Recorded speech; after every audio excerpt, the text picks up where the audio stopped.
Sir CET college of engineering Trivandrum electronics ഡിപ്പാർട്ട്മെൻറ്റിലെ പ്രൊഫസറായിരുന്നല്ലോ. സാറിപ്പോൾ ഒരു 38 വർഷമായെന്ന് തോന്നുന്നു സാറ് അമേരിക്കയിൽ പോയിട്ട്. അവിടെ ഇപ്പോൾ സ്റ്റേറ്റ് യൂണിവേഴ്സിറ്റി ഓഫ് ന്യൂയോർക്കിൽ പ്രൊഫസറായിട്ട് വർക്ക് ചെയ്യുന്നു. അപ്പോൾ ഞാൻ സാറിനോട് ചോദിക്കാൻ ഉദ്ദേശിക്കുന്നത്, ഇവിടെ നിന്ന് ഇന്ത്യയിൽ നിന്ന് പല കുട്ടികളും അമേരിക്കയിൽ പോയി പഠിക്കാൻ ബിടെക്കും എംടെക്കും അല്ലെങ്കിൽ MS-ഉം PhD ഒക്കെ പഠിക്കാൻ ആഗ്രഹിക്കുന്നുണ്ട്. അപ്പോൾ അതിൻ്റെ സാമ്പത്തിക വശങ്ങൾ അറിയാനാണ് കൂടുതൽ താല്പര്യം. അപ്പോൾ ബിടെക്കിന് ഒരു കുട്ടി ജോയിൻ ചെയ്യുകയാണെങ്കിൽ അവിടെ എന്തുമാത്രം ഏകദേശം എത്രമാത്രം ഫീസ് വരും, അപ്പോൾ അത് ഹോസ്റ്റൽ ഫീസ് എത്രയാണ്, സർവൈവ് ചെയ്യാനുള്ള വേറെ എന്തെങ്കിലും ഉണ്ടെങ്കിൽ എത്ര എക്സ്പെൻസ് വരും, അതറിയാനാണ് ആഗ്രഹം. ഞാൻ 79-ലാണ് എൻജിനീയറിംഗ് കോളേജ് ട്രിവാൻഡ്രത്ത് നിന്ന് വിട്ട് US പോകുന്നത്. അപ്പോൾ അത് കഴിഞ്ഞ് അവിടെ പോയി PhD ചെയ്തു. അത് കഴിഞ്ഞ് പിന്നെ കോളേജിൽ ജോയിൻ ചെയ്തു. ഇവിടെ നിന്ന് ഒരുപാട് സ്റ്റുഡൻസ് വന്നിട്ടുണ്ട് പഠിക്കാനായിട്ട്. അപ്പോൾ ഇവിടെ നിന്ന് വരുമ്പോൾ സാമ്പത്തികം, ഫൈനാൻഷ്യൽ ഒരു പ്രശ്നമാണ്. സാധാരണഗതിയിൽ BS എന്നാണ് അവിടുത്തെ ഡിഗ്രി. BS, MS, PhD. ടെക്കില്ല. Bachelor of science in engineering, master of science in engineering and PhD. Bachelor of science in എഞ്ചിനീയറിങ്ങിന് പഠിക്കാൻ വരുന്ന ഒരു കുട്ടിക്ക് സാധാരണഗതിയിൽ ഫൈനാൻഷ്യൽ എയ്ഡൊന്നും കിട്ടത്തില്ല. അപ്പോൾ സ്വന്തം പൈസയിൽ തന്നെ വരണം. 4 കൊല്ലമാണ്. So 8 semesters. ഒരു സെമസ്റ്ററിൽ ഫീസ് ഓരോ യൂണിവേഴ്സിറ്റി അനുസരിച്ച് വേരി ചെയ്യും. വേരിയിങ് ഏകദേശം ഒരു $10,000 പെർ സെമസ്റ്റർ ഫീസ്. ട്യൂഷൻ $6.5 ലക്ഷം രൂപയോളം വരും.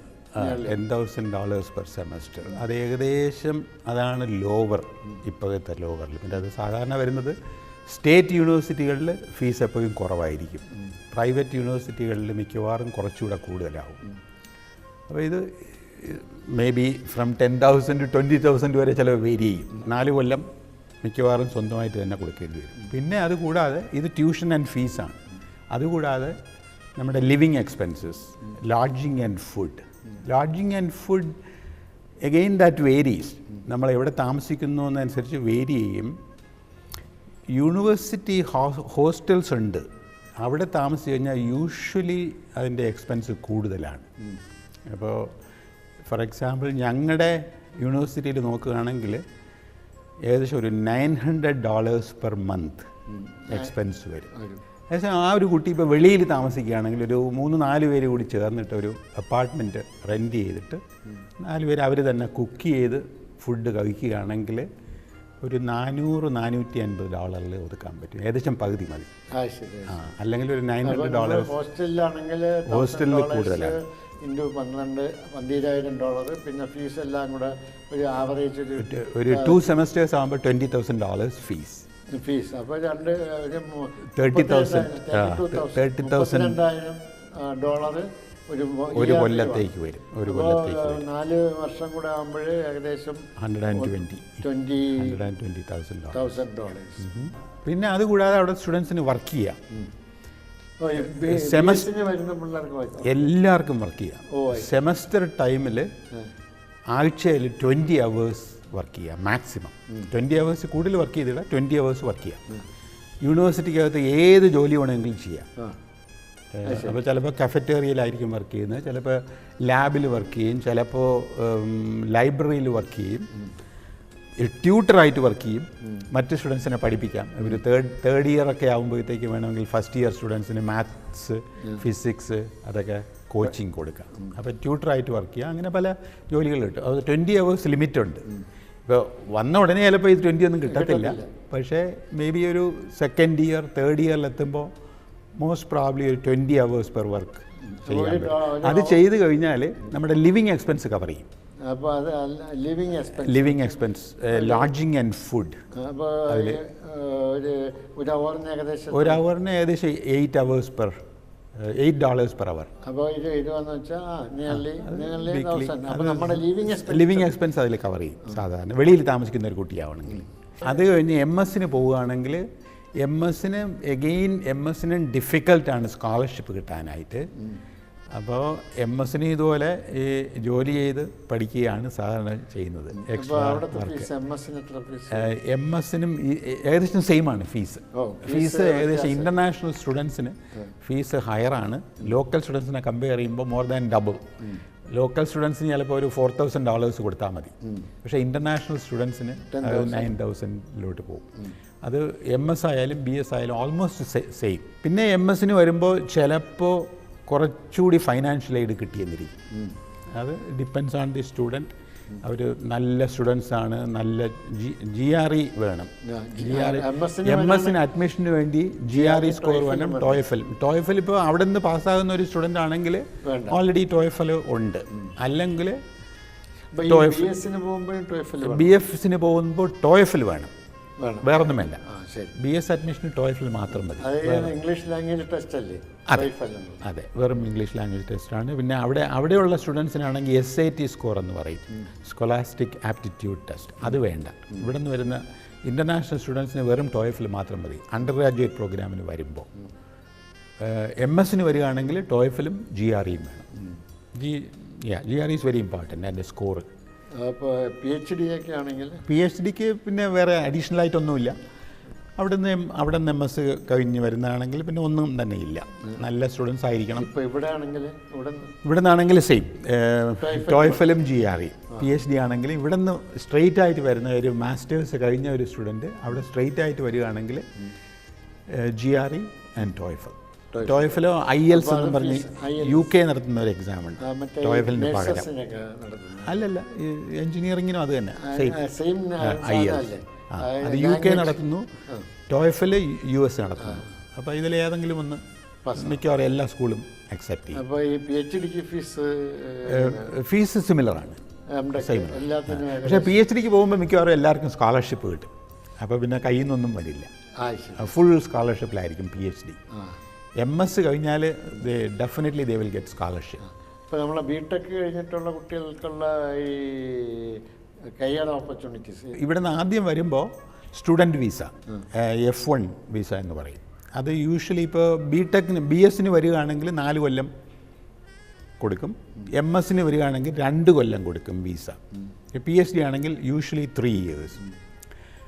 ഒരു സ്റ്റുഡൻ്റ് അവിടെ BSO MSO, PhDക്ക് നോർമലി ഇത് വരത്തില്ല. BSനും MSനും വരുന്ന സ്റ്റുഡൻസിന് പഠിത്തം കഴിഞ്ഞാൽ there is something called OPT, optional practical training.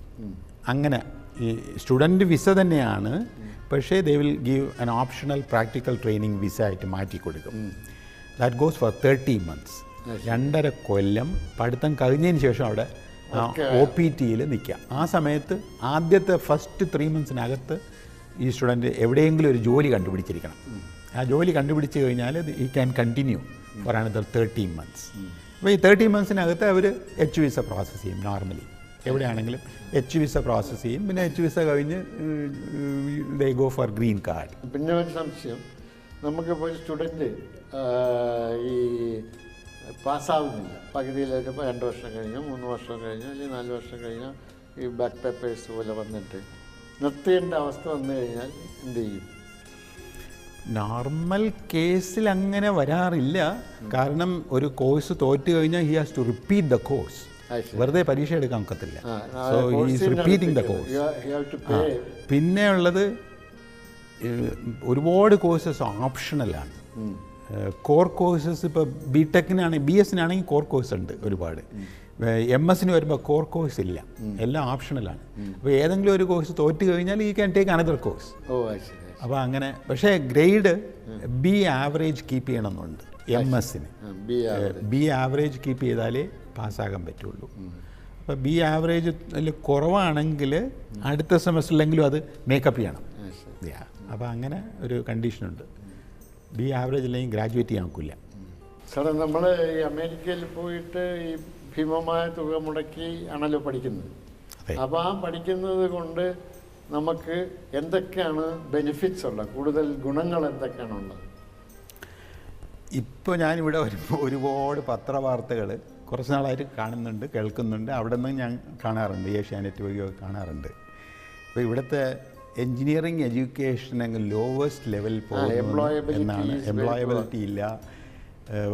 ഞങ്ങളുടെ അവിടെ ഒരുപാട് സ്റ്റുഡൻസ് മാസ്റ്റേഴ്സിന് വരുന്നുണ്ട്, അവർക്ക് യാതൊരു ബേസിക് നോളജും ഇല്ല. അതാണ് ഞങ്ങളെ കണ്ടത്. അതേസമയം അവിടെ പഠിക്കുന്ന ഒരു സ്റ്റുഡൻറ്റിന് ഉള്ള അഡ്വാൻറ്റേജ് ഇവിടെയും സെയിം തന്നെ ആകാം, ഇവിടെ മോശമാണെന്ന് ഞാൻ പറയുന്നില്ല. പക്ഷേ ഒന്ന്, എല്ലാവരും ഡോക്ടറേറ്റ്സ് ഉള്ളതാണ്. എല്ലാവർക്കും ആ സബ്ജക്റ്റിൽ, അവർ പഠിപ്പിക്കുന്ന സബ്ജക്റ്റിൽ ഡോക്ടറേറ്റ് ഉണ്ട്. എല്ലാ ഫാക്കൽറ്റിയും റിസർച്ച് ചെയ്തിട്ടുണ്ട്. അപ്പോൾ അവർക്ക് അങ്ങനെയുള്ള ഒരുപാട് എക്സ്പീരിയൻസ് അവർക്കുണ്ട്. അപ്പോൾ ഒരു ക്ലാസ്സിൽ പോയി കഴിഞ്ഞാൽ നമുക്ക് ബുക്കിൻ്റെ ഒന്നും ആവശ്യമില്ല, നമ്മുടെ തന്നെ എക്സ്പീരിയൻസാണ് നമ്മൾ പഠിപ്പിക്കുന്നത്. പിന്നെ ഉള്ളത് ഫ്രണ്ട്ലി നേച്ചർ. ഞാനിവിടെ 7 കൊല്ലം 8 കൊല്ലം ഞാൻ ഇവിടെ പഠിപ്പിച്ചു. അപ്പോൾ എൻ്റെ അന്നത്തെ ഓർമ്മ ഞാൻ ഇന്നും ഓർക്കുന്നുണ്ട്. ഒരു ക്ലാസ്സിലൊരു സ്റ്റുഡൻറ്റ് ക്വസ്റ്റ്യനൊക്കെ ചോദിക്കും, ഒരുപാട് തവണ ചോദിക്കുകയാണെങ്കിൽ നമ്മൾ കണ്ണുരുട്ടിയൊക്കെ വരട്ടി അവനെ നിർത്തും, പിന്നെ അവൻ ചോദിക്കത്തില്ല. ഇപ്പോൾ ഓഫീസ് റൂമിൽ നമ്മൾ ചിലപ്പോൾ ഇരുന്ന് സംസാരിച്ച് ഫാക്കൽറ്റി തമ്മിൽ സംസാരിച്ചിരിക്കുന്ന സമയത്ത് ഒരു സ്റ്റുഡൻ്റ് ഒരു ക്വസ്റ്റ്യനായിട്ട് വന്നു കഴിഞ്ഞാൽ അവൻ അരമണിക്കൂർ അവിടെ വെയിറ്റ് ചെയ്ത് നിൽക്കേണ്ടി വരും. നമ്മുടെ സംസാരം നമ്മൾ കണ്ടിന്യൂ ചെയ്യും, വെറുതെ ചപ്പളയടിച്ചിരിക്കുന്ന ഒരു കണ്ടീഷനാണ്. അവിടെ അതില്ല. നമ്മൾ സംസാരിച്ചുകൊണ്ടിരിക്കുന്നു, അല്ലെങ്കിൽ വീട്ടിൽ എന്തെങ്കിലും അത്യാവശ്യമായിട്ട് വിളിക്കും. Unless it is an emergency, ഒരു സ്റ്റുഡൻറ്റ് നമ്മുടെ മുമ്പിൽ വന്ന് വെയിറ്റ് ചെയ്യുകയാണെങ്കിൽ he gets A highest priority. ഉടനെ തന്നെ നമ്മൾ നമ്മുടെ മുമ്പിൽ വിളിച്ച് അവൻ്റെ ക്വസ്റ്റ്യൻ ആൻസർ ചെയ്യും. വൺ മോർ തിങ്, സ്റ്റുഡൻറ്റും ഫാക്കൽറ്റിയും വളരെ ഫ്രണ്ട്ലിയാണ് ഓൾവേസ്. ഞാൻ എൻ്റെ സ്റ്റുഡൻറ്റിനെ ഞാൻ ചിലപ്പോൾ കാപ്പി കുടിക്കാൻ പോവുകയാണെങ്കിൽ ഞാൻ കൂടെ വിളിച്ചുകൊണ്ട് പോകും, കാപ്പി വാങ്ങിച്ചു കൊടുക്കും. അങ്ങനെ ആ ഒരു വളരെ ഫ്രണ്ട്ലി നേച്ചറാണ്. എൻ്റെ മുറിയിൽ വന്നാൽ ഒരു 3-4 ചെയറോടെ കിടപ്പുണ്ട്. The first thing I tell him sit down. നമ്മുടെ ഇവിടെ അതില്ല. ഒരു സ്റ്റുഡൻറ്റ് ഒരു പ്രൊഫസറുടെ മുറിയിൽ വന്നു കഴിഞ്ഞാൽ അവൻ 1 മണിക്കൂറായാലും മുൻപിൽ ഇങ്ങനെ താങ്ങി നിൽക്കേണ്ടി വരും. അതൊരു വളരെ ബാഡ് ഇതാണ് കാണിക്കുന്നത്. ആ സ്റ്റുഡൻറ്റിന് തന്നെ ചിലപ്പോൾ വെറുപ്പുണ്ടാവും നമ്മളെടുത്ത്. അതേസമയം അവനെ ഇരുത്തി സന്തോഷമായിട്ട് വളരെ ഫ്രണ്ട്ലി ആയിട്ട് സംസാരിച്ച് കഴിഞ്ഞാൽ അത് തന്നെ വളരെ ചേഞ്ച് ഉണ്ടാക്കും അവൻ്റെ വിദ്യാഭ്യാസത്തിൽ. അപ്പോൾ ആ രീതിയിൽ പഠിക്കുന്നതിന് ഏറ്റവും നല്ല ഞാൻ സിംഗപ്പൂർ പോയിട്ടുണ്ട്, അവിടെ 6 കൊല്ലം പഠിപ്പിച്ചിട്ടുണ്ട്. കാനഡയിലുണ്ടായിരുന്നു, US ഈ 3 സ്ഥലങ്ങളിലും ഞാൻ നോക്കുമ്പോൾ ഏറ്റവും ബെസ്റ്റ് എഡ്യൂക്കേഷണൽ സിസ്റ്റം ഈ വേൾഡിൽ കിട്ടാവുന്നത് USA-ലാണ്. The best education. അപ്പോൾ ആ ഒരു ആസ്പെക്റ്റിൽ നല്ലൊരു എഡ്യൂക്കേഷനാണ്. അവർ ഇറങ്ങുമ്പോൾ നല്ല പഠിക്കുന്ന കുട്ടിക്ക് ബെസ്റ്റ് ബാക്ക്ഗ്രൗണ്ടാണ്. പിന്നെ സ്കൈ ഈസ് ദ ലിമിറ്റ്. അതാണ് ആ എഡ്യൂക്കേഷൻ്റെ ഗുണം. നമ്മൾ ഈ ഫിനാൻഷ്യൽ ആസ്പെക്ട്സ്, ഈ പുറത്ത് പോയി പഠിക്കാൻ, അമേരിക്കയിൽ പോയി പഠിക്കുമ്പോൾ ഫിനാൻഷ്യൽ ആസ്പെക്ട്സിനെ പറ്റി ജനങ്ങളെ ബോധവൽപ്പിക്കാൻ വേണ്ടിയിട്ടാണ് ഈ സാധാരണ ഇൻ്റർവ്യൂ നടത്താൻ സാധിച്ചതിൽ വളരെ സന്തോഷമുണ്ട്. നമസ്കാരം. Thank you very much. Thank you.